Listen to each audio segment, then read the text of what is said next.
Alright guys, TechCribbit here again today, and yesterday we got a really rather surprising announcement from Tommey on Twitter saying that he's going to be stepping down from his current role as a full-time player for Reciprocity, and Denz is going to be taking his place. So we're going to go into exactly the reasons for this and exactly how it all transpired later in the video. Just before we started, I did want to mention that yesterday was incredible support on the video, guys. Like I did mention in yesterday's video how liking the video really helps promote things and get it out there. And yeah, 750 likes in yesterday's video, so I thought I'd say thank you for that. The video, as a result, got spread to more people and did a lot better than a normal recap would have done. So if you guys can keep that up, it would be fantastic. But today's going to be a little bit more somber video because we're going to talk about Tommey here and well, his twit longer.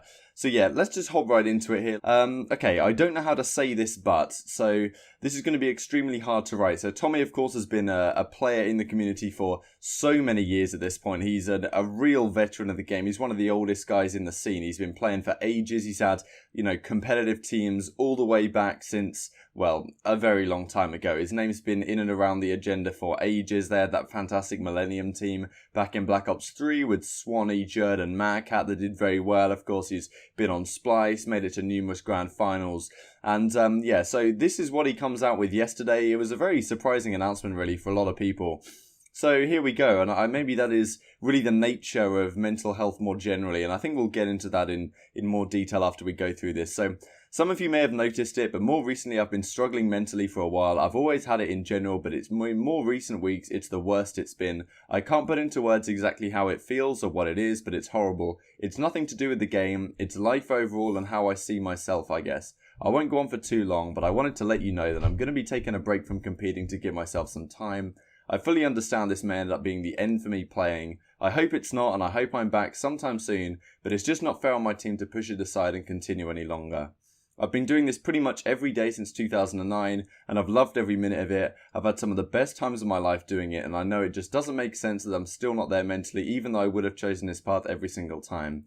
I'm sorry to my team and all those who have supported us. I'll try my best to make it back. As of today, Denz will take my spot in the starting lineup and finish out next week's games. I'm going to try and stay off social media for a while, so if any of you would like to get in touch, just reach out for my number. So yeah, a very interesting turn of events here, how I saw this recently. I think this month is like Mental Health Awareness Month or something like that, and this is really the state of it, and I wanted to maybe say a few words on it because I'm not going to pretend that I've had any of these issues, so I'm not going to try and put myself in the shoes of somebody.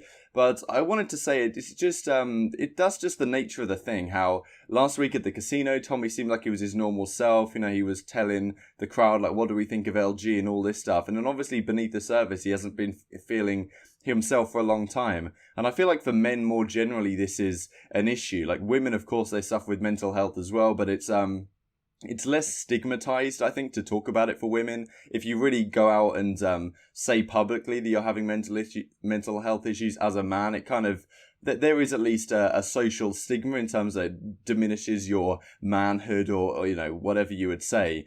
And I think that's one of the contributing factors as to why the male suicide rate is like, I think 3 times higher than women in a lot of countries, and it's really a problem that is a big one. And I'm sure maybe you guys, if you're suffering with things, or if you have friends and family that are suffering with similar things, then I think we should read through Red Eye's post that he made a couple of days ago on a similar topic, just to follow this up, because I thought this was worth saying while it was here, given the Tommey situation that we're talking about mental health and these sort of issues. So this is a longer post. This is from Red Eye. If you don't know this guy, he's the Brutal Savage Wrecked meme guy. He's an esports host, been around a long time. He was actually at CWL London tweeting about it very briefly.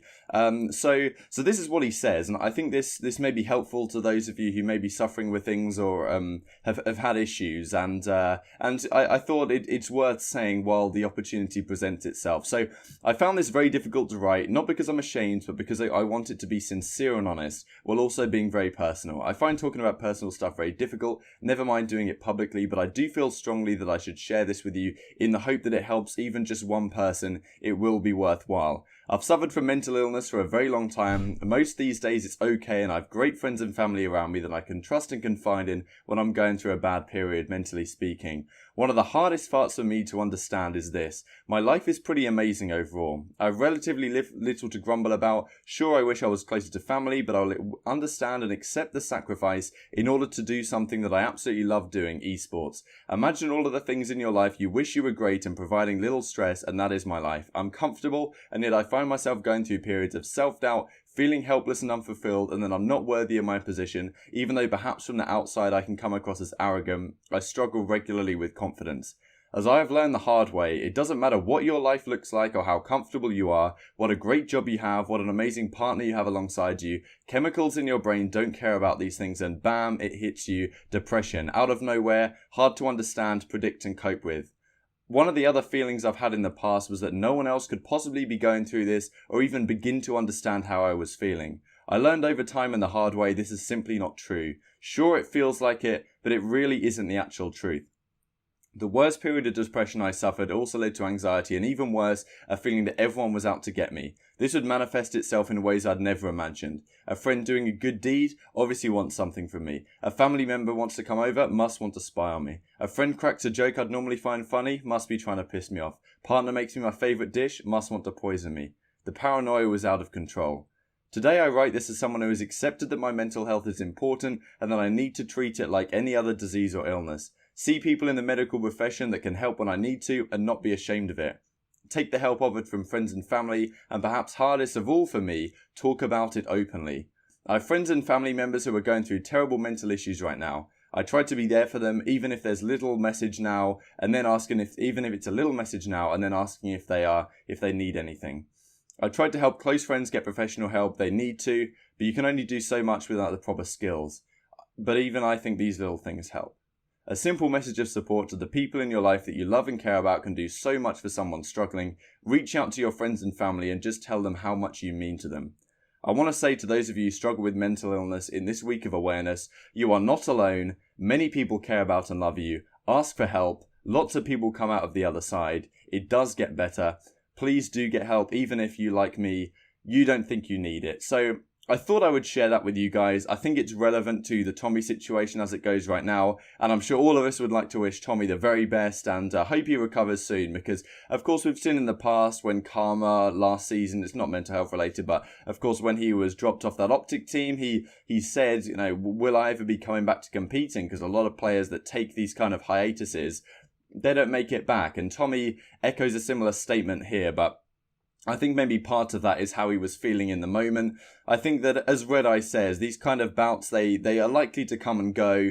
And I'm sure Tommey has maybe experienced things like this in the past. So I don't doubt that he'll be able to get back to a great mental state. And I'm sure we'd all wish him the very best to get to that position so that he can, you know, come back to competing in the team. So I thought it would probably be worth briefly talking about the team here and how this is shaping up, because Tommey has probably been their second best player for the last few weeks, and I just thought I'd bring up these results real quick from their tournaments so far in this year. We had this Blackout After Dark tournament yesterday, which Shane was playing in instead of a couple of the guys, and apparently Dylan, he like ran over Shawnee and Wiskin or something to cost them the game or something like that. I didn't get the chance to watch it, unfortunately. But yeah, so Tommey, of course, he's probably been their second best player from the last few weeks. Dylan has definitely been the undisputed superstar of this team. He came into the squad to replace Denz, of course, and then there was a lot of questions whether maybe Shawnee should have been the one to be replaced. So we'll have to see how this goes. I do think Denz has improved a lot since the start of the season. Of course, we don't have the opportunity to really tell, but just what I've seen him, I've watched his stream a fair bit, and well, he's a very talented player, and of course at the start of the season he was being forced onto a role that he wasn't particularly comfortable with. He had to basically use an SMG up there with Zed, and when this team was first formed way back in October time or whatever it was, there was all this talk about what this team is very AR heavy now. And with Tommey out the team, there's potential that Denz can really shine on this roster in Tommey's role. It'll be interesting to see how the leadership takes its heed, because I'm sure Tommey was very much a vocal leader for this squad and was very good at calling play calls in search and destroy. He's always been that kind of player. So who exactly will take that over is yet to be seen. I know that Shawnee is a relatively vocal player, and maybe they can share responsibilities with him and Wuskin potentially. But Denz in Tommey's role makes a lot of sense in terms of if you were going to make a change on this team, because of course they did come top 8 at London, but they didn't have the most impressive wins. They haven't been looking so good in the Pro League so far. If you were going to make a change, if Tommey didn't have any issues at all, what exactly would you do? I'm pretty sure you keep Zed and Dylan as your SMG duo. I don't think you can go wrong there. I think maybe that a lot of people would be looking at Shawnee or potentially Wuskin, because Wuskin and Shawnee have both definitely had their moments, but it's just been a bit too inconsistent for my liking. And of course, Tommey has also been somewhat inconsistent over the last week, but over the course of things, he's been a player that can go off and win a map, or, you know, he's been honestly very good over the course of the season, in addition to the leadership roles he has. So if you were going to make a change, and of course you can't make an actual roster change until after Anaheim on June the 17th, so you'd have to swap out Denz for someone. It might have been Denz for a guy like Shawnee. It's difficult exactly to say, in theory, but you're getting Denz for Tommey here. And, you know, I'm sure they'll do a great job, and he'll do his very best in the second week. I'd be surprised if Denz doesn't show up and start performing at a high level, because I think he definitely can. And it's going to be somewhat exciting. Of course, it's difficult for Reciprocity as a team and their fans, of course, and I'm sure we all feel very sorry for Tommey, and I hope he gets back into a great spot very soon, of course, because he has this big stream following. He's a great personality, great fella really for the scene in general. Has done a lot of things to help out younger up and coming players, more particularly, and other streamers and the like. He's always been a great community guy, and I feel like maybe there's even an element to which people who are struggling through mental health issues, that kind of personality comes out to some degree, and that they help a load of people because they're not feeling too great themselves. And that's just the nature of the beast, I guess, to at least some degree. But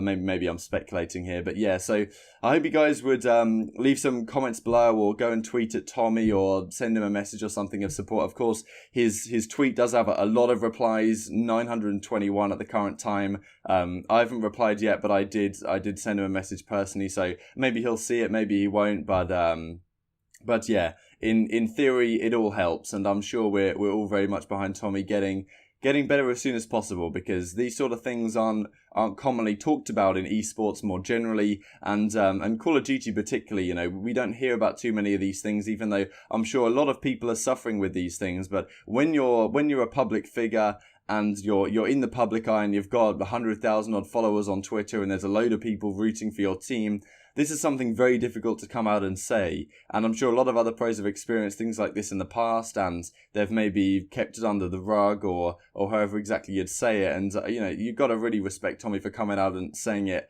as it is at the current time, and not just passing it off as something else. So very respectable from Tommey, and yeah, I'm sure we'd all wish him the best. So hope you guys enjoyed the video. Thank you guys so much for watching, as always, and I will see you next time.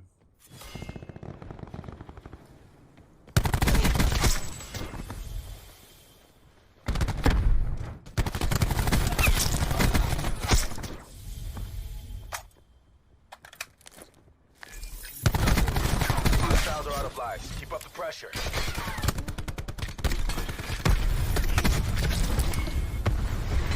Lightning strike standing by. Hellstorm awaiting deployment.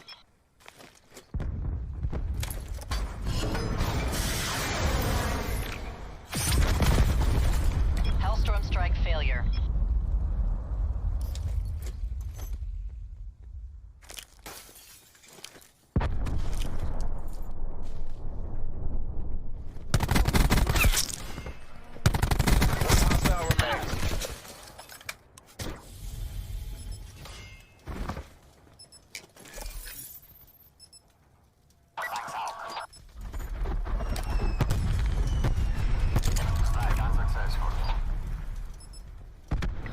Tango Foxtrot. Hostiles contesting Bravo. Taking Bravo. Finally, what would you like to say to this crowd? I'd just like to say, I've got one question and one question only. What do we think of LG? Yeah! What do we think of Sheet? LG! Thank you. Thank you so much, Tommey, for those wise words. For now, I'm going to hand you off to Clint and Joe to get this match started. Jess. Thank you, Tommey. We've just been hanging out here, enjoying the crowd. It's been absolutely insane. Martin.